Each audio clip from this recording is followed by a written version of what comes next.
"Get away from me." The words echoed through the marble hall, loud enough to silence the music, loud enough to turn every head in the room. Ria Reynolds didn't move. She stood there, arms folded, shoulders relaxed, while a woman old enough to be her grandmother pointed a trembling finger inches from her face. The chandeliers above reflected off diamond rings and champagne flutes, but all eyes were locked on one moment. A slap followed, sharp, public, unmistakable. Gasps ripped through the crowd as phones were raised, recording what would become the most expensive mistake the Prescott family ever made. Because the woman they had just humiliated, the woman they believed didn't belong, was the only person in the room who could decide whether their empire survived the next 48 hours. Ria Reynolds had walked into that gala expecting a quiet conversation. She walked out with the power to erase a billion-dollar future, and the Prescotts had no idea, until it was already too late.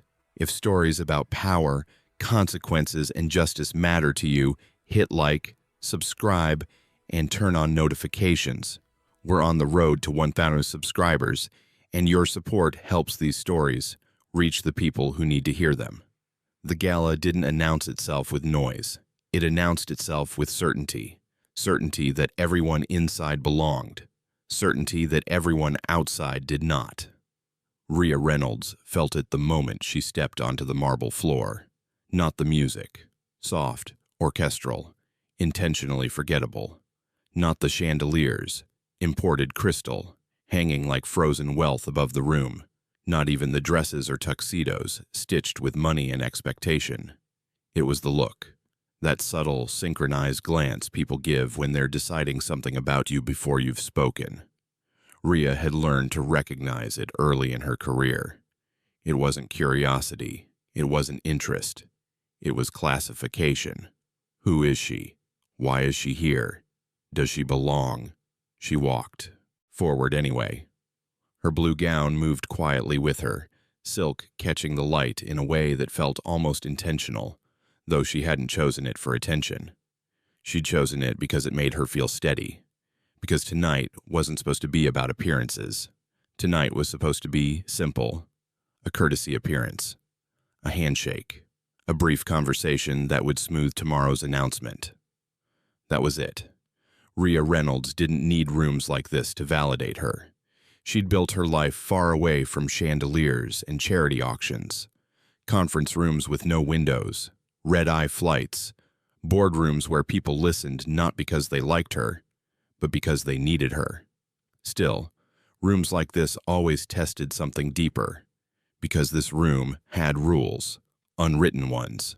Rule 1, power announces itself before you do. Rule 2, if it doesn't, people assume it isn't there. Ria paused near a marble column, scanning the crowd, not for faces she recognized, but for exits. Old habit. Years of learning when to stay, when to leave. Phones were already out. Some guests filmed the room. Some filmed themselves. Others pretended not to notice while still holding their devices at the perfect angle. Social currency moved fast here. Across the room, laughter erupted, too loud, too rehearsed. A cluster of women in champagne-colored gowns leaned together, their smiles sharp at the edges. A man in a black tux glanced at Ria, then quickly looked away, as if eye contact might create obligation. She felt it again. The judgment wasn't hostile yet. It was evaluative. Ria crossed her arms, not defensively, but comfortably, a posture she used in negotiations when she wanted to listen more than speak. That was when the whisper reached her. Not directly. Never directly. She's probably staff. It came from behind her, soft enough to deny later, loud enough to land. Ria didn't turn. Another voice followed, closer this time. No badge, no escort. She exhaled slowly. This wasn't new. Not really, it was just dressed better tonight. In other rooms, it sounded like, "Are you sure you're in the right meeting?" In other buildings, "We'll wait for the CEO to arrive." In other moments, "You're very articulate." Tonight, it wore diamonds. Ria took one step forward. That's when the air changed. The shift wasn't dramatic, it never is. It was a pause in conversation, a tightening of attention, like a room holding its breath before deciding which way to lean. An older woman stood a few feet away, dressed in deep green, posture rigid with entitlement. Her hair was styled perfectly, too perfectly. The kind of perfection that suggests it's never been questioned. Alice Prescott. Ria recognized her instantly, though they'd never met. You didn't spend years navigating American boardrooms without learning the faces of families who didn't need resumes. The Prescotts were legacy, industry, influence passed down like heirlooms. Alice's eyes moved over Ria slowly, not with confusion, with assessment. Ria met her gaze calmly. For half a second, neither spoke. Then Alice frowned. "Excuse me," she said, voice sharp enough to cut through nearby conversation. "You can't stand there." The words weren't shouted. They didn't need to be. Ria tilted her head slightly. "I'm sorry." Alice's lips tightened. "This area is reserved." "For whom?" Ria asked gently. That was the mistake. Alice stepped closer, close enough that the scent of expensive perfume replaced the smell of champagne, close enough that people nearby started paying attention. "I don't have time for this," Alice snapped. "Security?" The word carried weight. It always did in rooms like this. Ria felt eyes on her now. Phones lifting, not obviously, but deliberately. A man behind Alice murmured something that sounded like amusement. Ria remained still. She could leave. She could explain. She could reveal everything, right now. But something held her in place. Not pride, not fear, timing. Because power, real power, wasn't loud. It waited. Alice raised her hand, finger pointing now, voice climbing just enough to draw a crowd. "I don't know who you think you are," she said, "but people like you don't just wander into—" The sentence didn't finish. It didn't need to. The room had already chosen a side. And in that moment, before the slap, before the phones truly came out, before everything changed, Ria Reynolds realized something with absolute clarity. This room was about to learn the most expensive lesson of its life, and it had no idea who was about to teach it. The slap didn't come immediately. That was the cruelest part. For a brief moment, the room existed in a fragile in-between, where humiliation hovered, undecided, and everyone waited to see which direction it would fall. Alice Prescott's finger remained suspended in the air, trembling slightly now, not with fear, but with outrage. Outrage that someone hadn't backed down. Outrage that the script she'd followed her entire life wasn't working. Ria Reynolds stood exactly where she was. She didn't flinch. She didn't apologize. She didn't explain.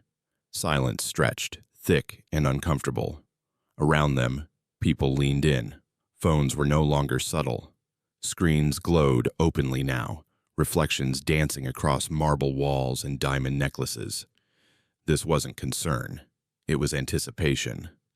A man in a tuxedo murmured, "This is about to get ugly." Ria heard him. She heard everything. The whispers, the assumptions, the quiet excitement people get when someone else is about to be reduced. Alice laughed once, sharp and dismissive. "Unbelievable," she said. "The audacity." She turned slightly, addressing the invisible audience behind her rather than Ria herself. "Do people really think they can just walk into places like this now?" A ripple of uneasy chuckles followed. Ria felt it then, the old familiar pressure, the one that came not from fear, but from memory. She remembered being 24, standing outside a conference room, while men debated whether she'd earned her seat. She remembered security badges that stopped working without explanation. She remembered the way respect always arrived after proof, and never before. Tonight was no different, except for one thing. This time, she didn't need permission. Alice stepped closer again, too close now, close enough to dominate the space, close enough that it felt intentional. "You're causing a scene," Alice said, "and I won't tolerate it." Ria looked down briefly, not in submission but in calculation. She noted the ring on Alice's finger, large, heavy, sharp-edged. She noted the cameras. She noted the timing. "Ma'am," Ria said calmly, "I think there's been a misunderstanding." The word misunderstanding set Alice off. "There hasn't been any misunderstanding," she snapped. "You don't belong here. And if you don't leave right now, I'll have security remove you." That's when someone clapped. Once. Slow. It came from behind Alice. A younger man, polished, smug, enjoying the moment far too much.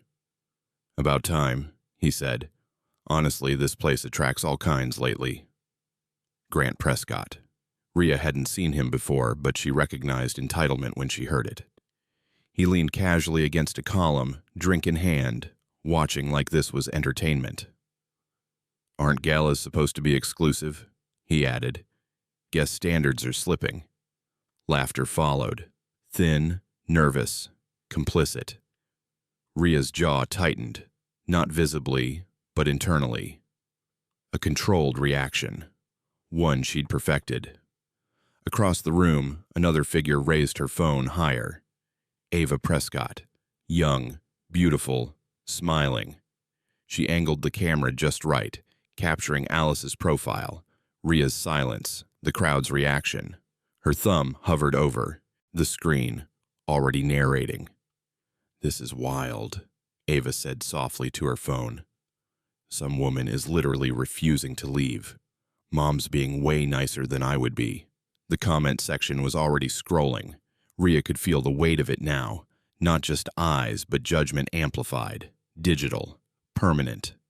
Still, she didn't move. Alice's face reddened. "I will not be disrespected in my own event," she said, voice rising. "Especially not by—" The sentence ended in motion. Fast, sharp, final. Alice's hand swung before the room could catch up.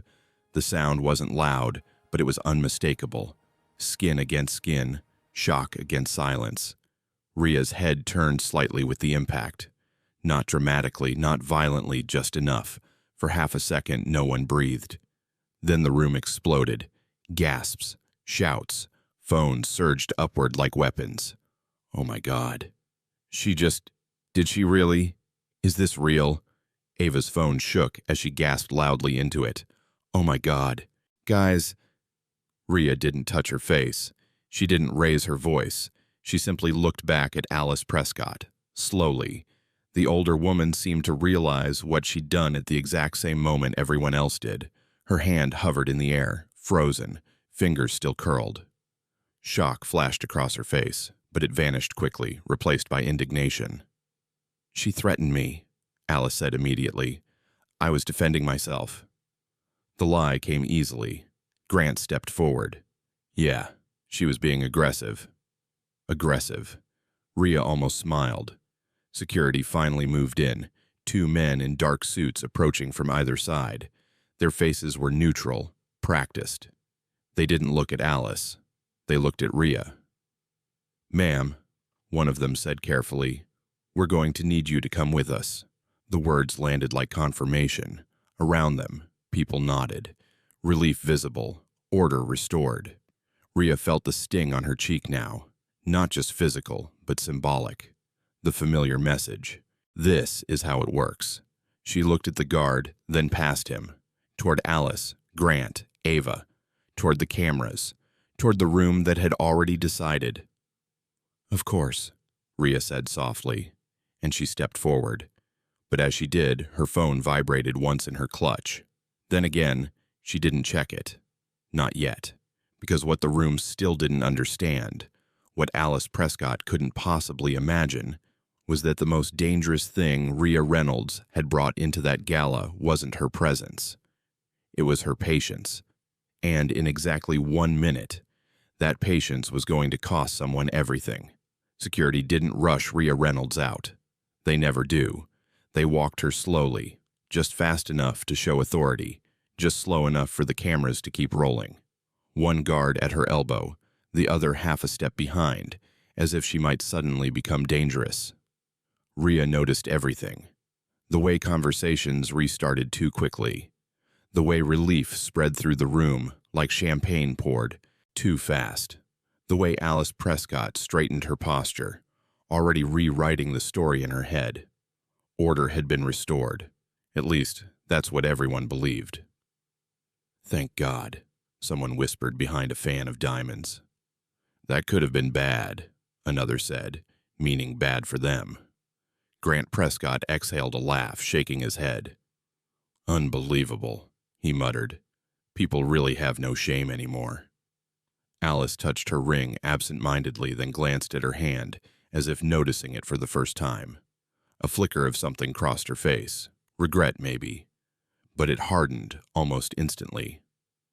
"She forced my hand," Alice said loudly, to no one in particular. "I won't be disrespected." Ava lowered her phone for a moment, checking the comments. They were flying now. "This is insane. Did she just slap her? Why does the other woman look so calm? Something feels off." Ava frowned. Calm wasn't supposed to look like that. Calm was supposed to crumble by now. Apologies, tears, explanations, anything. But Ria walked with her head high, shoulders relaxed, expression unreadable. That unsettled people. They reached the edge of the ballroom, near the tall doors that separated power from inconvenience. The guards paused, waiting for instructions. That's when Ria's phone vibrated again. And this time, she looked. The screen lit up softly. Unknown caller. Then again, and again. She stopped walking. "Ma'am," the guard said quietly, "we need to keep moving." "One moment," Ria replied, calm and polite. She didn't ask permission. She didn't need to. The guard hesitated, just long enough for Alice Prescott to notice. "What's going on?" Alice snapped, approaching with Grant and Ava close behind. "Why is she still here?" Ria turned. Slowly, the room leaned in again. Phones rose instinctively, sensing unfinished business. Ria met Alice's eyes, not with anger, not with accusation, but with something far more dangerous. Clarity. "Before I leave," Ria said evenly, "I have a question." Alice scoffed. "You've done enough." "I don't think I have," Ria replied. "Not yet." Grant laughed. "This is unbelievable. You assault my mother, and now you want to—" Ria's gaze snapped to him. The shift was subtle, but unmistakable. "I didn't assault anyone," she said, "and you might want to be careful with what you say next." Grant bristled. "Is that a threat?" "No," Ria said. "It's advice." The air changed again, not dramatically, decisively. Alice crossed her arms. "This is over," she said. "Escort her out." Ria didn't move. Instead, she lifted her phone slightly, not to show the screen, not yet, but just enough for Alice to notice the device vibrating in her hand. "You might want to answer that," Alice said coldly. "Whoever it is can wait." Ria smiled. It wasn't warm. It wasn't cruel. It was precise. "I don't think they can," she said. She tapped the screen and put the call on speaker. A voice filled the space between them. "Ria, thank God. I've been trying to reach you." The voice was male, older, controlled, used to being listened to. Alice froze. Grant's expression shifted, just slightly. Ava's phone tilted higher. "This is William Prescott," the voice continued. "I'm on my way to the airport. My assistant said you were at the Gala. I wanted to confirm. Are we still on for tomorrow morning?" Silence fell like glass shattering. Alice's face drained of color. Grant blinked. "Dad?" Ria didn't look at them. She kept her eyes on the marble floor, as if the answer required thought. "Yes," she said calmly. "I'm at the Gala." A pause. "Good," William Prescott said. "I wanted to personally thank you for flying in on such short notice. This partnership means a great deal to us. The board is—" Ria lifted her eyes now and looked directly at Alice Prescott. "I was just leaving," Ria said. "There seems to have been an incident." Another pause. What kind of incident? William asked. The question hung in the air. Ava's comment section exploded. Wait, did he just say Prescott? Why does she look like that? Oh no. Alice's mouth opened, closed. Ria touched her cheek, not dramatically, just enough to acknowledge the truth. I was mistaken for someone who didn't belong, she said, and your wife reacted accordingly. The silence on the other end of the line stretched. Then, what? William Prescott said. The word wasn't loud, but it carried weight. Grant stepped forward. Dad, it's not what it sounds like. Be quiet, William snapped. Grant stopped mid-sentence. Alice finally found her voice. William, this woman caused a scene. She refused to. Is she hurt? William asked. Alice faltered. What? Is she hurt? He repeated. Ria answered before Alice could. I'm fine, she said. But that's not the point. Another pause, the kind where calculations are happening. Ria, William said carefully, can we discuss this privately? Ria glanced around the room, at the cameras, at the faces, at the people who had already decided who she was. I think it's already public, she replied. Alice reached for the phone. Give me that. The guard stepped in instinctively, but Ria raised a hand. It's okay, she said. Then, into the phone. William, before we talk about tomorrow, there's something you should know. The room leaned forward as one. Ria inhaled, not to steady herself, but to mark the moment. Your company's future, she said calmly, is about to be decided by how you handle the next 5 minutes. And for the first time that night, the Prescott family understood that this wasn't a misunderstanding. It was a reckoning. No one moved. Not Alice Prescott, not Grant, not the guards who suddenly seemed unsure, whose orders mattered more. Even the music had stopped, cut abruptly by someone who understood that whatever came next would not tolerate a soundtrack. Ria Reynolds stood in the center of it all, phone still in her hand, William Prescott's voice breathing quietly through the speaker. Ria, he said again, slower this time. What exactly are you saying? She didn't rush. That was the difference between panic and control. Panic explained itself. Control waited for the right silence. I'm saying, Ria replied evenly, that the way this situation is handled determines whether tomorrow's announcement happens or disappears. A murmur rippled through the room. Not gossip, calculation. People recognized that tone, the one executives used when consequences were already in motion. Alice laughed sharply, but it sounded brittle. This is ridiculous, she said. William, don't indulge this. She's clearly trying to threaten. Stop, William said. The word cracked through the speaker like a gavel. Alice froze. Ria watched the moment land, not with satisfaction, with awareness, because once power shifts, it never shifts back quietly. Ria, William continued, are you somewhere private? She looked around, at the phones, at the lenses, at the room that had been so confident 30 minutes ago. No, she said. I'm in your ballroom, surrounded by witnesses. Another pause. Grant swallowed. Ava's phone shook in her hand as the comment count skyrocketed.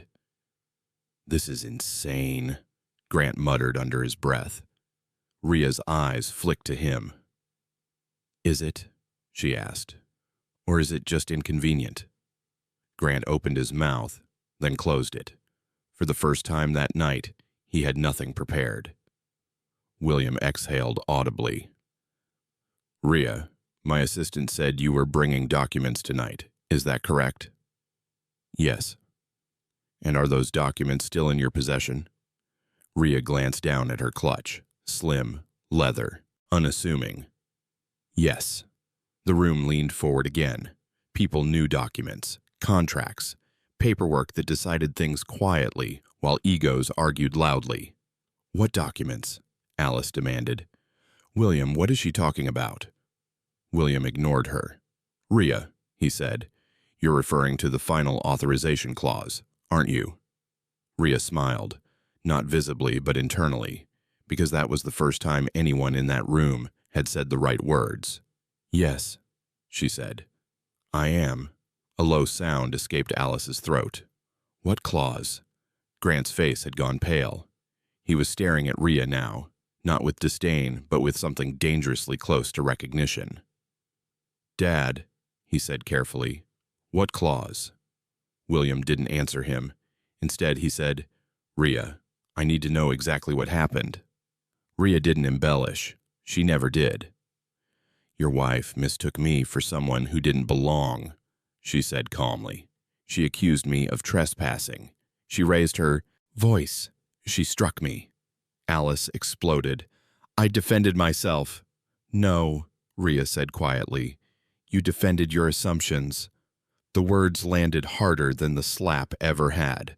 William was silent for a long time now. Too long. People began to shift uncomfortably. This wasn't entertainment anymore. This was exposure. Ava's live comments had turned. Wait. Who is she? Why does she sound like that? Why does the dad sound scared? Ria continued. Your security attempted to remove me. Your son mocked me. Your daughter broadcast it. Ava flinched. Everything was recorded, Ria added, from multiple angles. Alice shook her head, voice rising. William, this is absurd. You're letting her manipulate. Alice, William said sharply, you need to be quiet. The room gasped. Alice stared at the phone as if it had betrayed her. Ria, William said, softer now, you understand the position this puts me in? Yes, Ria replied. I do. Because she'd been there before, just not with chandeliers. The board is already nervous, William continued. Tomorrow's deal stabilizes everything. You know that. Yes. And you're suggesting? I'm not suggesting anything, Ria said. I'm explaining reality. She took a step forward, not toward Alice, but toward the center of the room. Phones tracked her instinctively. The final authorization for the partnership, Ria said, voice steady, requires my signature. Not tomorrow. Tonight. Grant's breath caught audibly. Alice's eyes widened. William, is that true? William didn't answer. That was answer enough. Ria continued. There's also a morality clause. Standard language. You've seen it. Yes, William said quietly. It allows termination if one party's conduct causes reputational damage that threatens the integrity of the agreement. Silence. Public assault, Ria added gently, qualifies. Alice's knees seemed to buckle. Grant stepped toward her, instinctively protective now, not arrogant anymore, just afraid. This is extortion, Alice said weakly. Ria shook her head. No, she said. This is accountability. William spoke again, voice tight. Ria, what do you want? The question echoed through the ballroom. Ria looked around one last time, at the people who had watched, at the ones who had laughed, at the ones who had filmed instead of intervened. Then she looked at Alice Prescott. I want the truth acknowledged, Ria said, and I want to know whether the Prescott name still means something, or if it only works when no one's watching. Alice's lips trembled. Grant whispered, Mom. Ava lowered her phone slightly, fear replacing performance. William's voice came back, steady but strained. Ria, let's talk terms. Ria closed her eyes briefly, not in relief, but in resolve, because now, finally, the room understood something it never had before. Power wasn't inherited, it wasn't loud, and it didn't ask permission. Power was knowing when the pen was already in your hand, and Ria Reynolds had just uncapped it. The first thing to break was Alice Prescott's composure, not loudly, not theatrically. It fractured the way glass does under pressure, silent, sudden, irreversible. You're enjoying this, she said, her voice thin now. "You came here looking for a fight." Ria Reynolds didn't respond right away. She watched Alice the way she watched volatile markets, carefully without emotion, noting every tremor. Because when people accuse you of cruelty in moments like this, it's usually because they've run out of leverage. "No," Ria said at last. "I came here expecting professionalism." Grant let out a shaky laugh.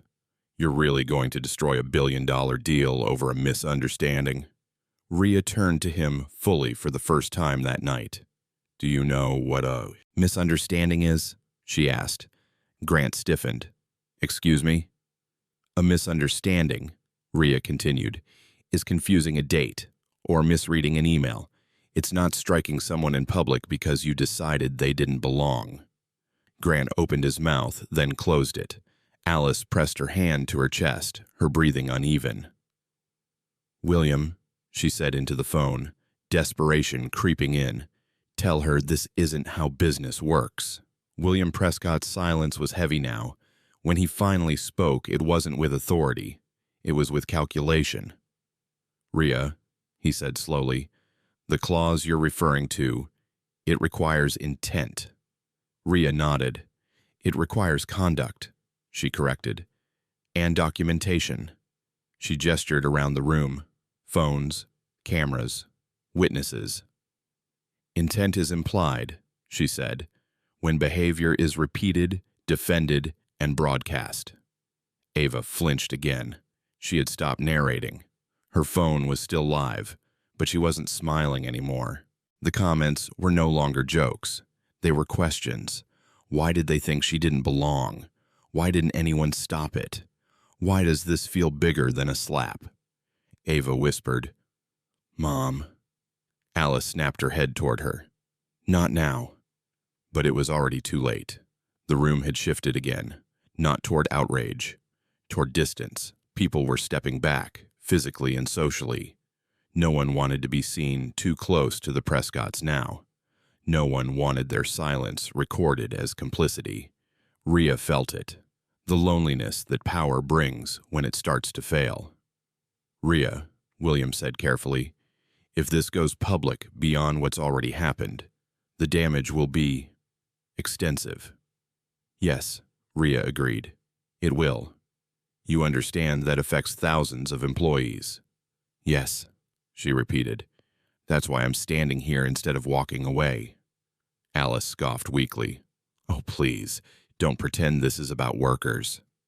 Ria's eyes hardened, not with anger, but with disappointment. "This is exactly why," she said. "You don't see beyond yourselves." Grant bristled. "You don't know us." "I know enough," Ria replied. "I know what happens when people with power confuse comfort with consequence." She turned back to the phone. "William, let's be clear. I'm not canceling anything. Not yet." A breath released across the room. Hope, temporary, dangerous. "But I am evaluating," Ria continued, "whether this partnership reflects the values your company claims to stand for." Alice laughed, a sound too loud for how quiet the room had become. "Values," she said. "This is business." Ria nodded. "Exactly." She reached into her clutch and removed a slim folder. Not dramatic, not rushed. The movement alone drew every camera closer. "These are the final pages," Ria said. "They include the execution clause, reputational safeguards, and post-signing contingencies." Grant's eyes widened. "You brought them here?" "Yes." "Why?" Ria met his gaze. "Because I wanted to look your family in the eye when I signed them." The truth landed hard. This wasn't revenge. It was an impulse. It was preparation. William spoke again, voice tight. "Ria, what would it take to resolve this?" The question hung in the air like a confession. Ria didn't answer immediately. She looked at Alice Prescott, really looked at her now, at the woman who had lived her entire life without being questioned, without being denied entry, without ever needing to explain why she belonged. "This doesn't end with an apology," Ria said quietly. "Not a private one, Not a convenient one. Alice's chin lifted. I will not be humiliated. Ria's voice didn't rise. You already humiliated someone, she said. The question is whether you're capable of accountability. A murmur rippled through the room. William cleared his throat. Alice. She turned on the phone. No, I will not be paraded for her satisfaction. Ria shook her head. This isn't about me. She gestured to the phones, to Ava's live stream, to the silent witnesses. This is about what people do when they think no one important is watching. Ava's eyes filled with tears now. Not performative, not staged. Real. Mom, she whispered again. Everyone saw it. Alice's breath came fast. Her world, carefully controlled for decades, was slipping, and she didn't know how to stop it. Grant stepped closer to Ria, voice low. What do you want? Ria met his eyes. I want the same thing you've always had, she said. The benefit of being believed, the dignity of being heard, and the assurance that if this happens again, to anyone, it won't be brushed aside. William spoke, resigned now. Ria, if we do this your way, will you still sign? Ria closed the folder slowly. That depends, she said. On what happens next. Alice swallowed hard. The room leaned in, because everyone understood now. This wasn't about money anymore. It was about whether the Prescott name would survive the truth, and Ria Reynolds was about to find out whether power, when cornered, chose denial or change. Alice Prescott had spent her life mastering rooms like this, rooms where silence bent around her, rooms where people laughed a beat too late, agreed a beat too quickly, rooms where her discomfort mattered more than anyone else's dignity. But now, the silence wasn't bending. It was watching. I will apologize, Alice said finally, her voice clipped, rehearsed. If that's what this is about. Ria Reynolds didn't react, because apologies were easy. Accountability was not. An apology, Ria said calmly, isn't a strategy. Alice's eyes flashed. You don't get to dictate. Yes, Ria interrupted softly. I do. The room stiffened. Ria didn't raise her voice. She didn't need to. Authority, when it's real, doesn't shout. It simply states. You slapped me, Ria continued, in public. You justified it. Your family supported it, and your daughter broadcast it. Ava flinched again, tears spilling now. Her phone had gone dark, but the damage was already spreading beyond the room. Screenshots, clips, headlines forming in real time. This isn't about embarrassment, Ria said. It's about pattern. Alice scoffed weakly. You don't know anything about me. I know what you did when you thought I had no power, Ria replied. That tells me everything. William Prescott spoke again through the phone, exhaustion heavy in his voice. Ria, we need to de-escalate this. Ria nodded once. Agreed. Alice seized on the word. Good. Then let's end it. Ria looked directly at her. De-escalation doesn't mean erasure. She turned slightly, addressing the room now, not the Prescotts alone. This industry, she said, has a habit of burying moments like this. Quiet settlements, closed doors, rewritten narratives. People shifted uncomfortably. More than a few had benefited from that habit. I won't participate in that, Ria continued. Not tonight. Grant stepped forward, voice tight. So what? You want to make an example of us? Ria met his gaze steadily. I want you to understand the cost of pretending nothing happened. She reached into her clutch again, but this time she didn't pull out the contract. She pulled out her phone. With a few taps, she turned the screen outward. Emails, meeting notes, a calendar invite stamped with tomorrow's date and time. Tomorrow morning, Ria said, your company announces a partnership that positions you as forward-thinking, inclusive, future-ready. William inhaled sharply on the other end of the line. That announcement, Ria continued, was designed to reassure investors, stabilize your stock, And stop the bleeding. Grant swallowed. Alice's hand trembled at her side. I can still sign, Ria said, and the market will breathe a sigh of relief. Hope flickered again. But, she added, if I walk away tonight, I don't need to say a word. This room already has. She gestured subtly to the crowd. Phones buzzing, messages being typed, people leaving early, not out of boredom, but self-preservation. Alice's voice cracked. You're threatening us. Ria shook her head. I'm explaining consequence. William finally spoke, slower now. Ria, what are your conditions? The question echoed, heavier than before. Ria took a breath, not to steady herself, but to mark the shift. This was the moment she'd been preparing for since the slap. The moment when emotion gave way to structure. First, Ria said, there will be a public acknowledgement of what happened. Not vague, not legal language, clear. Alice stiffened. Absolutely not. William cut in sharply. Alice, Ria continued unfazed. Second, there will be a commitment, documented, funded, and measurable, to address the culture that allowed this to happen. Grant frowned. Culture? Yes, Ria said, because this didn't start tonight. Tonight was just the first time it was recorded. The words settled like dust after a collapse. Third, Ria said, the partnership will include an oversight clause. Independent, transparent, ongoing. Alice laughed bitterly. You want to monitor us? I want to ensure, Ria replied, that power doesn't keep mistaking silence for permission. William was quiet for a long time. When he spoke again, it was no longer as a man in control, but as one who understood he'd lost it. That's a lot to ask, he said. Ria met Alice's eyes again. So is my dignity, she replied.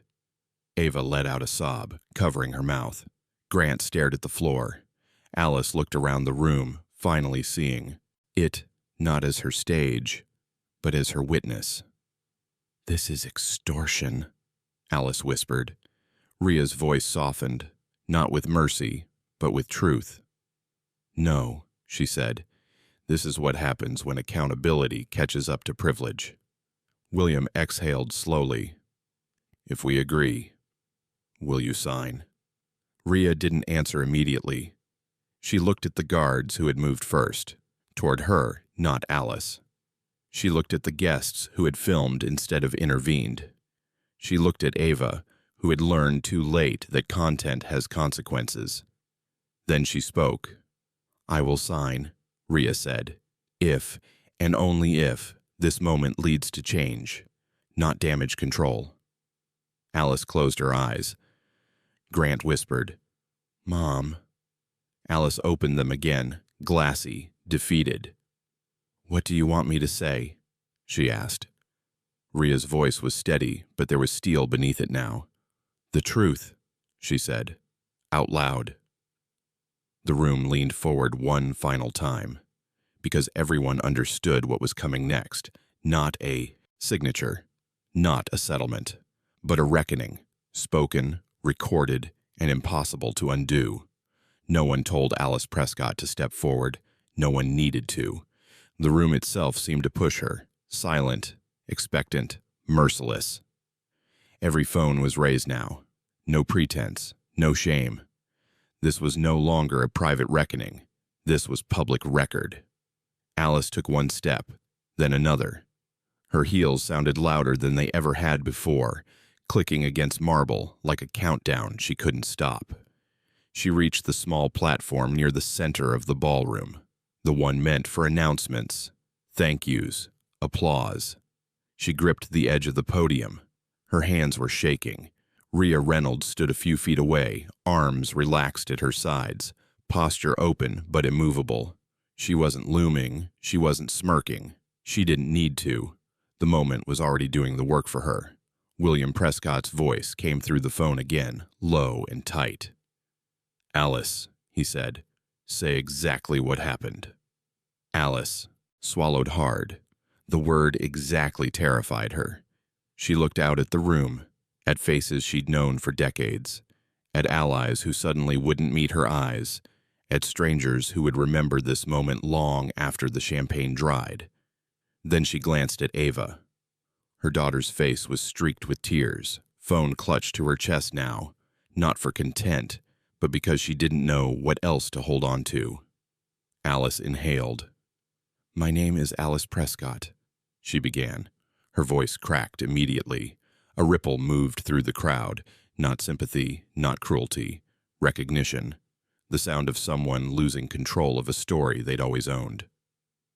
"Tonight," Alice continued, "I made assumptions about a woman I didn't know." Ria's gaze never left her. "I believed," Alice said slowly, "that she didn't belong here." The words felt heavier than the slap. A murmur swept the room. Alice's throat tightened, but she forced herself on. "I raised my voice. I accused her, and I struck her." A gasp escaped someone near the back. Alice closed her eyes briefly. When she opened them, they were wet, but clear. "That woman is Ria Reynolds," she said. "She is the CEO of the company my husband's business depends on, and that didn't matter to me when I acted the way I did." Ria felt something shift. Not relief, not triumph. Something quieter. Truth, spoken without armor. "I was wrong," Alice said, "and my actions were unacceptable." The room was so silent now that the faint hum of the lights felt loud. Grant took a step forward instinctively, but stopped when Alice lifted a hand. "I am not finished," she said. That surprised everyone. "I didn't just embarrass her," Alice continued. "I showed exactly how comfortable I am judging who deserves respect." Her voice broke again, but this time she didn't stop. "And that is on me." Phones trembled in hands. Comments poured in. Somewhere this was already being clipped, shared, reframed. Alice looked directly at Ria. "I am sorry," she said. "Not because of the deal, not because people are watching, but because I acted as if my comfort mattered more than your humanity."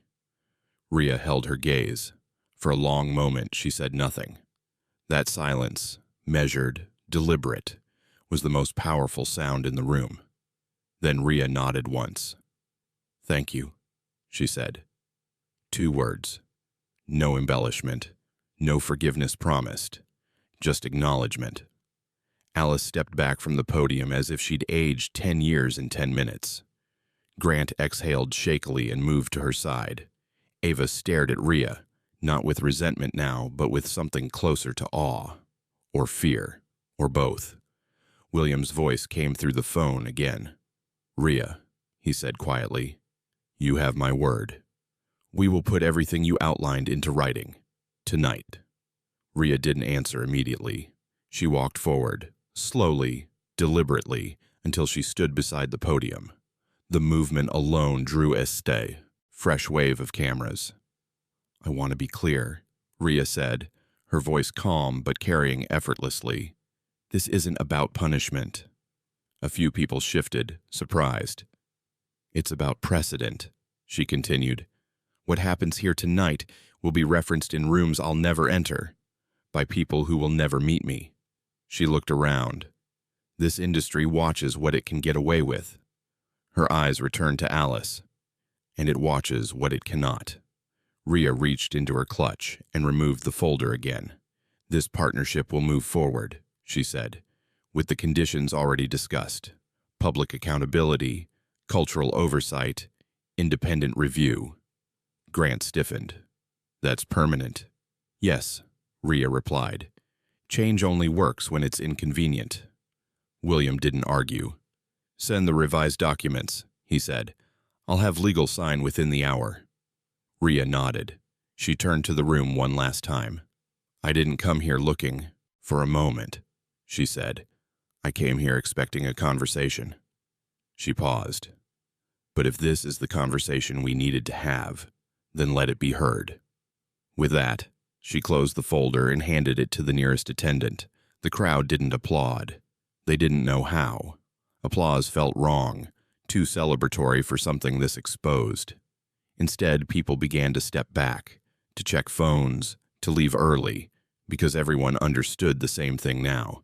They had just witnessed a shift, not a scandal, a line being drawn, and Ria Reynolds, calm, composed, unshaken, had crossed it without raising her voice. As she turned toward the exit, Ava's voice broke the silence behind her. Ria? Ria stopped and looked back. Ava swallowed. I'm sorry, she said, for filming, for turning it into content. Ria studied her for a moment. Then she said, remember this feeling? Ava nodded, tears falling freely now. Ria walked on. Behind her, the Prescott. Name still stood, but it stood differently now, because power had finally learned what it sounded like when the truth had a microphone and refused to whisper. The ballroom didn't empty all at once. People drifted out in clusters, quiet, deliberate, like guests leaving a wake instead of a gala.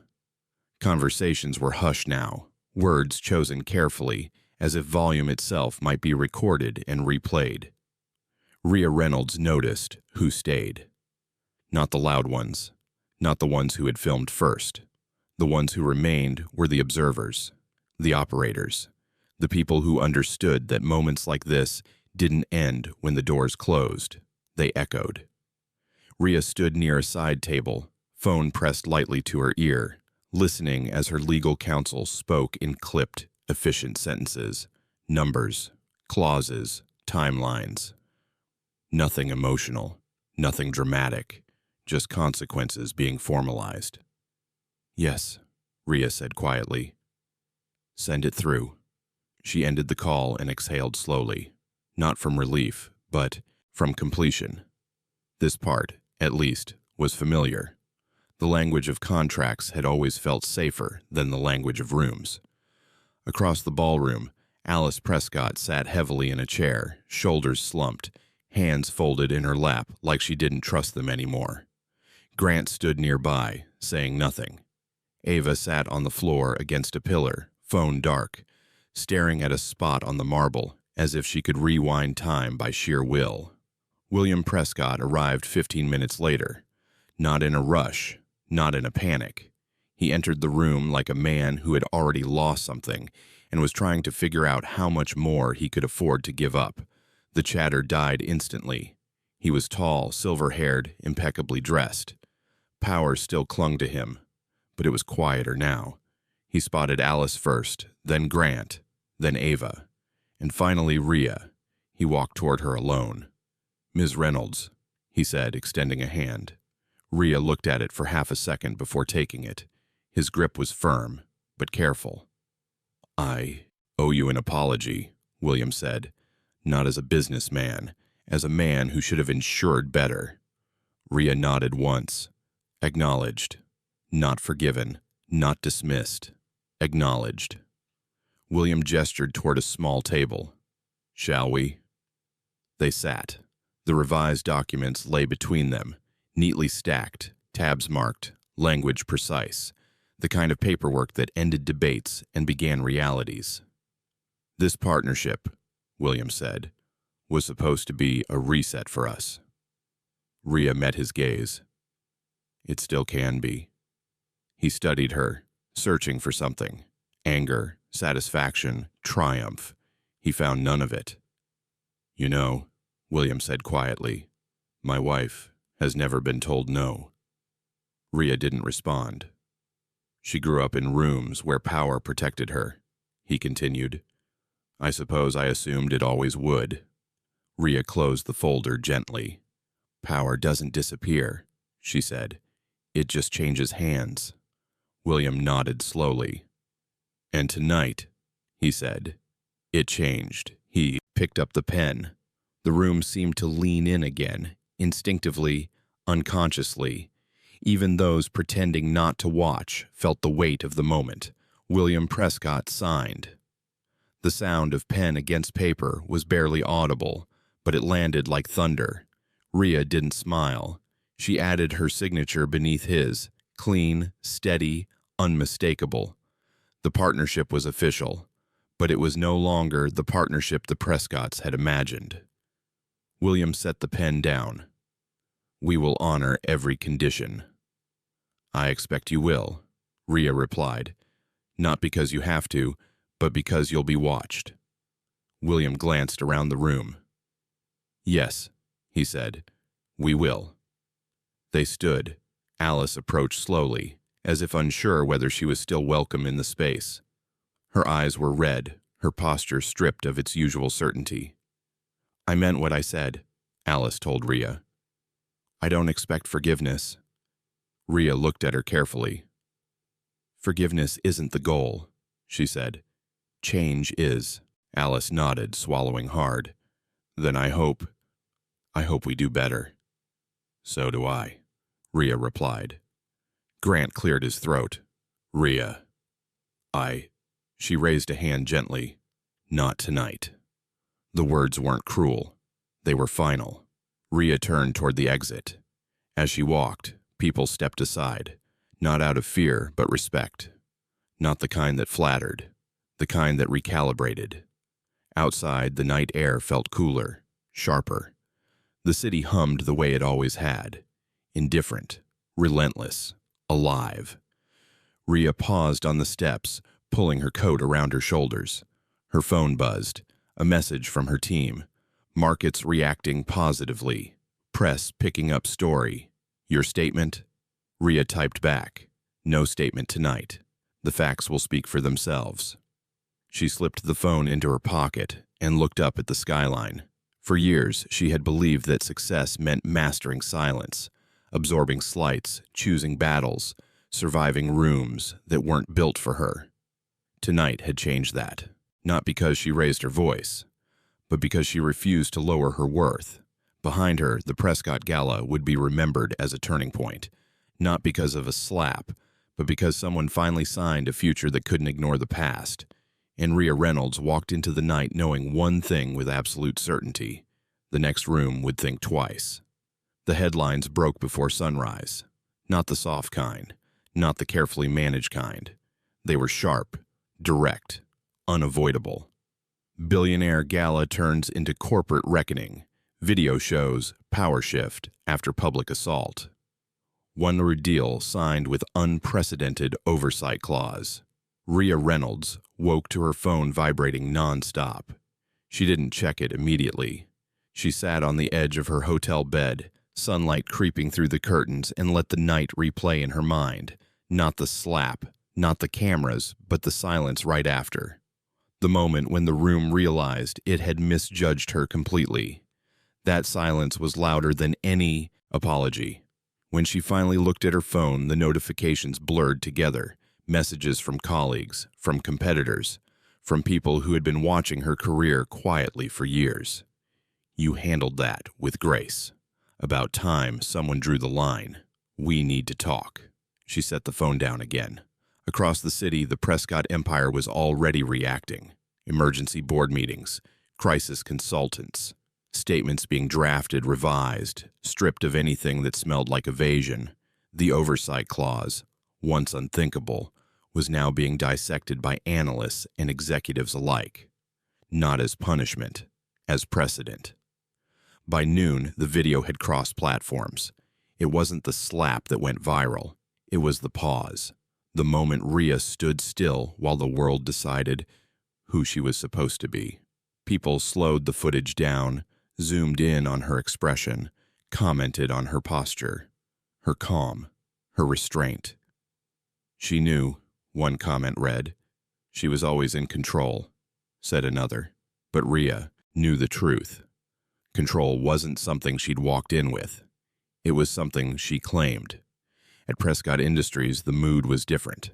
Alice Prescott hadn't left her house. Grant sat through meetings without speaking, watching executives rewrite policies he'd never noticed before. Ava deleted posts, then deactivated her accounts entirely. She didn't disappear. She listened. William Prescott stood before his board that afternoon and said something no one expected. This wasn't a public relations failure, he told them. It was a moral one. Some shifted uncomfortably. "We fix it," he continued, "or we don't deserve to survive it." Across industries, conversations started, quietly at first, then openly. What counts as reputational risk now? Who gets protected? Who gets removed? Ria Reynolds returned home 2 days later. Not to celebration, to work. She sat in her office, sunlight bouncing off glass and steel, reviewing proposals from companies who suddenly understood what alignment meant. Her assistant hovered at the door. "Harvard called," she said. "They want to use the Prescott incident as a case study." Ria smiled faintly. "Figures." Later that evening, Ria posted once, no video, no hashtags, just words. Power doesn't reveal itself in how loudly it speaks, but in how it responds when it's questioned.